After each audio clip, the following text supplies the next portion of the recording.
Hello friends, आज हम the constitution of India के आर्टिकल में से द प्रेसिडेंट आर्टिकल 52 से लेकर के 62 तक बात करेंगे। इसमें ये चैप्टर द एग्जीक्यूटिव आर्टिकल 52 से लेकर के आर्टिकल 78 तक है, जिसमें से हम दो पार्ट में इसको पढ़ेंगे, इजी हो जाएगा। पहला आर्टिकल 52 से लेकर के आर्टिकल 62 तक प्रेसिडेंट के बारे में बात करेंगे कि प्रेसिडेंट क्या है, उसके कर्तव्य क्या है, कैसे उसका चुनाव होता है, इन सब के बारे में डिस्कस करेंगे। तो इसमें जो चैप्टर द यूनियन एग्जीक्यूटिव है, ये बेसिकली आर्टिकल 52 से लेकर के आर्टिकल 78 तक है। और यूनियन एग्जीक्यूटिव क्या होता है उसके बारे में हम बात करें तो union executive consist of the president and the council minister headed by the prime minister. President और जो काउंसिल मिनिस्टर्स हैं उनका हेड प्राइम मिनिस्टर, ये मिला करके यूनियन एग्जीक्यूटिव कहलाते हैं। इसके बाद में आर्टिकल 52 की बात करते हैं तो आर्टिकल 52 कहता है ए प्रेसिडेंट ऑफ इंडिया, भारत का एक राष्ट्रपति होगा, भारत का एक प्रेसिडेंट होगा। और वो प्रेसिडेंट क्या होगा? The president is the head of the Indian states. जो भारत के स्टेट्स होंगे उनका हेड होगा। जो भारत के स्टेट्स होंगे मतलब भारत का, जो भारत किससे बना? स्टेट से मिला करके, तो उसका वह हेड होगा, मतलब भारत का हेड होगा। He is the first citizen of India, वो भारत का पहला नागरिक होगा, भारत का पहला नागरिक होगा। ये बात आर्टिकल 52 में कह दी। अब आर्टिकल 53 कहता है the executive powers of the union shall be vested in the president. जो एग्जीक्यूटिव पावर्स होता है वो प्रेसिडेंट में निहित होता है, मतलब एग्जीक्यूटिव पावर्स सारे के सारे किस में होते हैं? प्रेसिडेंट में होता है। प्रेसिडेंट एग्जीक्यूटिव पावर्स को यूज कर सकता है। President shall be supreme commander of the defence forces. जो डिफेंस फोर्सेस हैं, चाहे वो आर्मी हो, चाहे वे नेवी हो और चाहे वो एयरफोर्स हो, उनका क्या होता है? सुप्रीम कमांडर होता है। प्रेसिडेंट उनका सुप्रीम कमांडर होता है आर्टिकल 53 के अनुसार। अब आर्टिकल 54 में कहा गया president is elected by elected representative of the people. जो भारत के लोगों के द्वारा चुने हुए लोग होते हैं उनके द्वारा प्रेसिडेंट का इलेक्शन होता है। अब प्रेसिडेंट का इलेक्शन किस तरीके, कौन कौन करता है? इलेक्टोरल कॉलेज कौन कौन से? पहला, elected member of the both house of the parliament, दोनों पार्लियामेंट के दोनों हाउस के चुने हुए व्यक्तियों के द्वारा। और number 2, elected member of the legislative assembly of the states. जो विधानसभाओं के चुने हुए लोग हैं उनके द्वारा इनका चुनाव किया जाता है। अब इसमें से ये तो हो गया कि बात चुने हुए लोगों के लिए, लेकिन इसमें एक एक्सक्यूज है। वो क्या है कि the member who do not participate, कौन से मेंबर हो? इनमें इन्हीं की हाउस की बात कर रहे हैं कि जो पार्टिसिपेट नहीं कर सकते वो है नॉमिनेटेड मेंबर। सारे जो नॉमिनेटेड मेंबर हैं हाउसेस के, मतलब nominated member of the both houses of the parliament, जो दोनों पार्लियामेंट के हाउस हैं उनके नॉमिनेटेड मेंबर, और nominated member of the state legislative assembly, state legislative assembly के नॉमिनेटेड मेंबर। मतलब जो नॉमिनेटेड मेंबर है वो पार्टिसिपेट नहीं करेंगे। अब members of the both legislative councils and last कहा nominated member of the legislative Assembly of Delhi and Pondicherry do not participate in the election of the president. इस पर ये लोग जो होते हैं नॉमिनेटेड मेंबर, वो प्रेसिडेंट के इलेक्शन में पार्ट नहीं लेते। अब आर्टिकल, ये तो हो गई बात आर्टिकल 54 की। आर्टिकल 55 क्या कहता है? Single transferable vote and the voting by the secret ballot. ये सिंगल ट्रांसफरेबल वोट के द्वारा चुनाव होता है और बैलेट पेपर में, मतलब सेक्रेट बैलेट होता है, उसके द्वारा चुनाव होता है।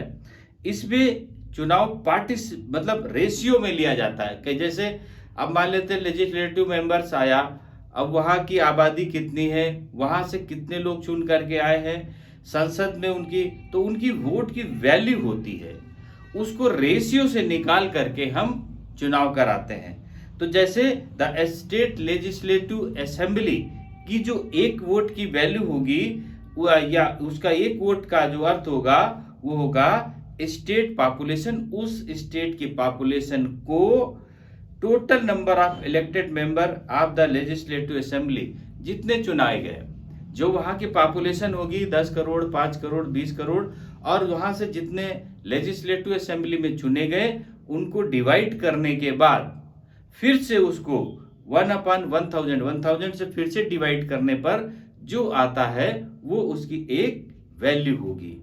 और उसके बाद में इसमें जो total number of votes assigned in the member of the state, उनकी क्या वैल्यू होगी? उनकी वैल्यू होगी legislative assembly in the electoral college, और उसको हम डिवाइड करेंगे total number of the electoral member of the 2 houses of the parliament, उससे एक की वैल्यू आ जाएगी और उसी से उसकी काउंटिंग होगी।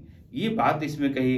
अब इसके बाद आर्टिकल 56 में जो प्रेसिडेंट होता है उसका टर्म कितना होता है और उसका रेजिग्नेशन क्या होता है, री इलेक्शन कब होता है, इनके बारे में बात करी गई। तो आर्टिकल 56 कहता है a term of 5 years the date on which he enters upon his office. जिस दिन वो अपना ऑफिस ज्वाइन करता है, जिस दिन ऑफिस में प्रवेश करता है, उस दिन से 5 years उसका कार्यकाल रहता है, राष्ट्रपति का कार्यकाल रहता है। The president may resign by addressing the registration to the vice president. अब प्रेसिडेंट अपना रिजाइन करना चाहता तो रिजिग्नेशन देगा किसको, ये बात आती। तो प्रेसिडेंट अपना रेजिग्नेशन लिख करके किसको देगा? वाइस प्रेसिडेंट को, और वाइस प्रेसिडेंट उसको एक्सेप्ट करता है या नहीं करता है वो बात है। तो हमारा अगर वो रिजिग्नेशन देना चाहता है तो वाइस प्रेसिडेंट को देगा, और उस वाइस प्रेसिडेंट उसको लेगा या नहीं लेगा। उसके बाद रेजिग्नेशन कैसे?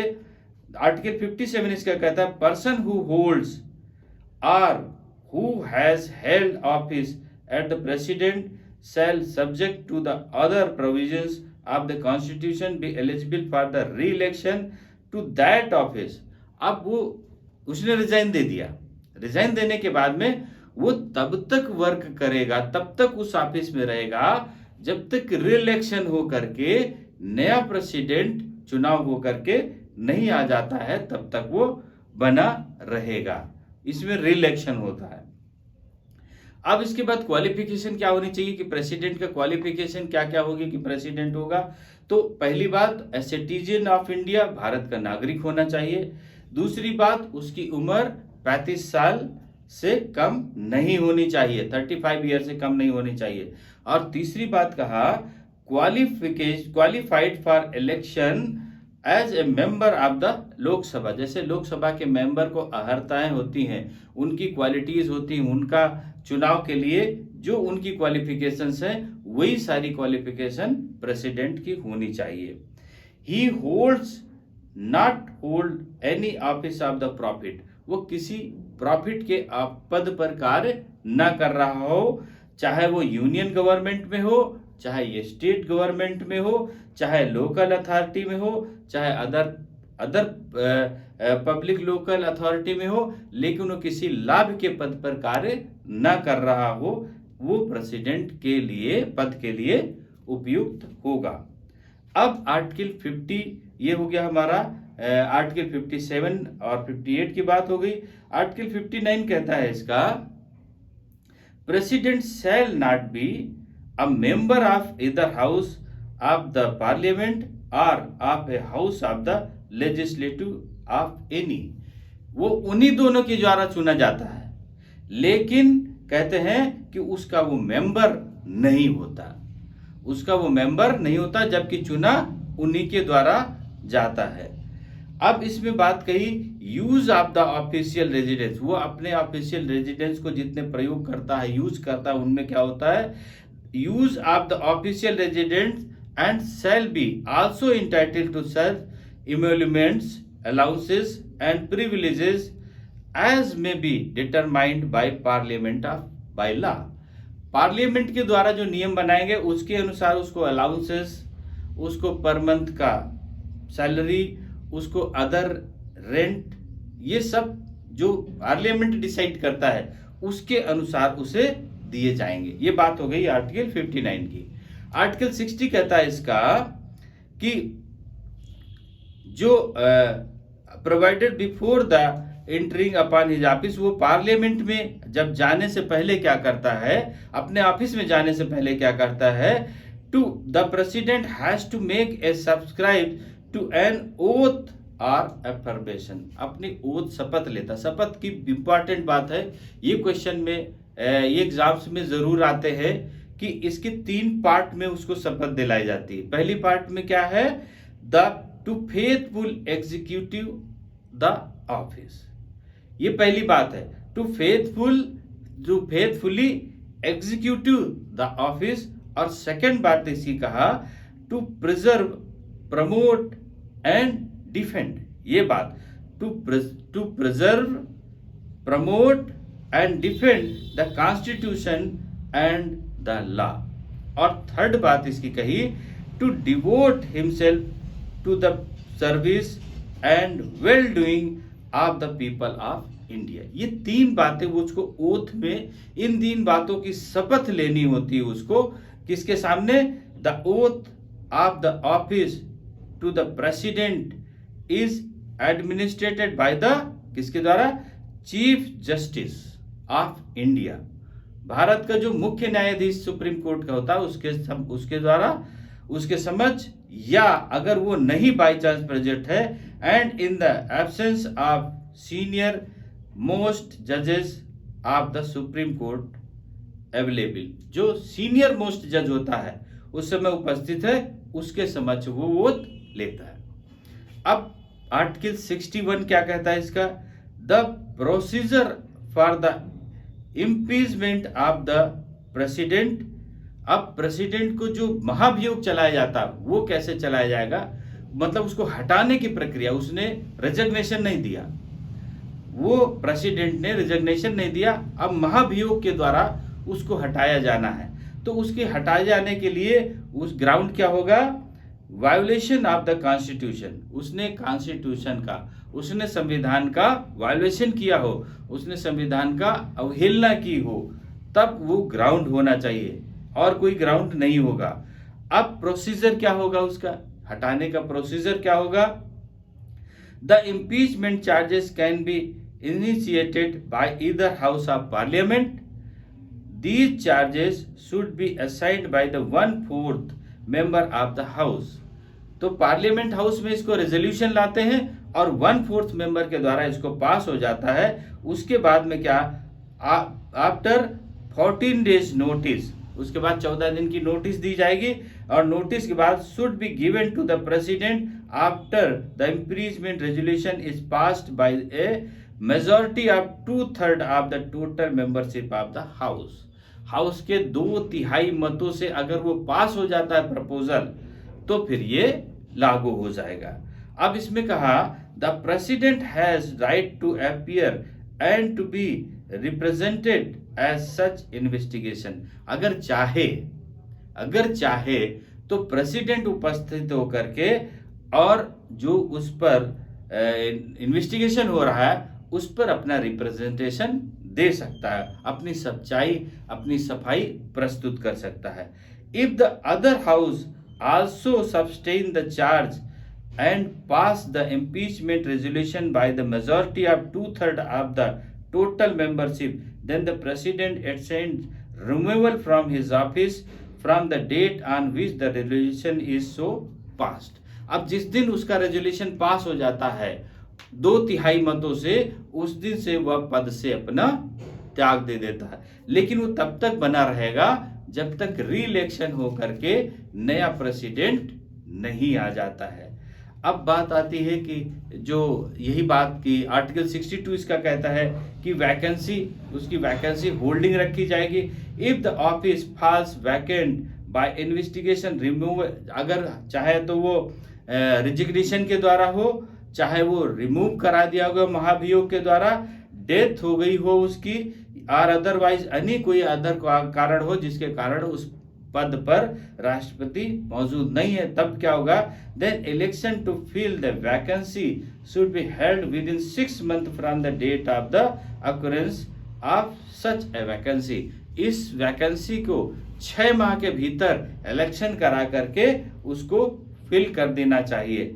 अब इसके बाद नेक्स्ट पार्ट में आएगी कि जो 6 महीना है वो कौन चलाएगा, प्रेसिडेंट, वाइस प्रेसिडेंट चलाएगा। तो हम वो 63 आर्टिकल 63 से बात करेंगे उसके बारे में, प्लस प्रेसिडेंट के पावर्स क्या है, एग्जीक्यूटिव पावर्स उसका क्या होगा, लेजिस्लेटिव पावर्स क्या होंगे, इसके बारे में हम इसके नेक्स्ट पार्ट में डिस्कस करेंगे। तो अभी वेरी इजी पार्ट थे, पार्ट इसका आर्टिकल 52 से लेकर के आर्टिकल 62 तक क्लियर हो गए होंगे। अब आर्टिकल 63 से हम नेक्स्ट पार्ट में मिलेंगे। ओके, थैंक यू, जय हिंद।